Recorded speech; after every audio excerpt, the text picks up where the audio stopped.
Hi, this is Lila with Fern Shadow Studio. I wanted to just take a few minutes to talk to you about black stones.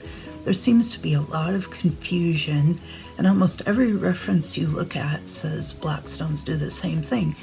Grounding and protection, grounding and protection. Well, I'd like to give you a little bit of a different way to think about the black stones that we might find. So the most common ones we'll start out with are stones like hematite and pyrite.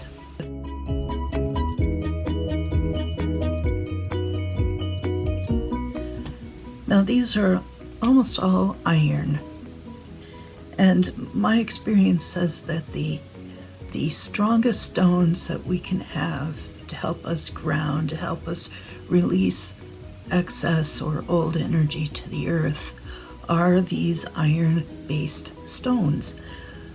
We can use them as grounding stones. They're perfect for grounding stones. We can think of them as almost grounding rods to help dissipate that energy to the earth.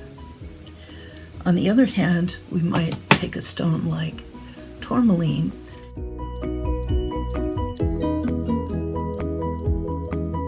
Tourmaline is fascinating because it is one of the very few crystals that have not only piezoelectric energy but also pyroelectric energy, and they actively draw ions to them and convert them into a healthier form. This is definitely the most active stone that we might look at as a protective stone, protecting frequency. On the other hand, we have very soft stones like shungite and jet, which are almost entirely carbon-based, and we should think of them as more of energetic sponges that might draw something to them and hold it.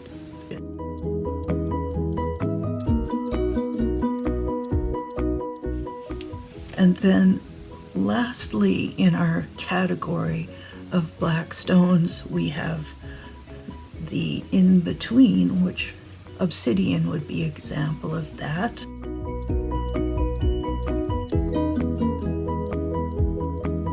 Onyx might be another example of that. They're less piezoelectrically charged than tourmaline, and yet not as inactive as our shungites and jets. So we would consider them as something that might draw up our lower frequency energy, but then it stays there for us to deal with rather than the stone to actively rectify that frequency. So if I was going to categorize our black stones, I would divide them by tourmaline for protection and hematite for grounding, pyrite for grounding. Boji stones are also very iron rich for grounding. We have our sponge-like stones, shungite and jet.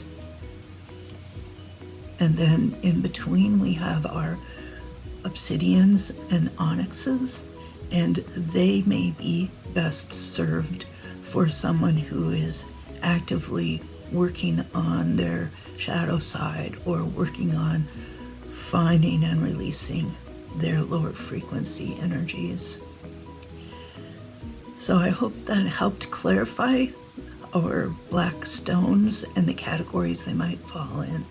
If you would like more information about my services or classes or my Crystal Wisdom and Intention card deck, you can find that on my website, which is fernshadowstudio.com. Thank you.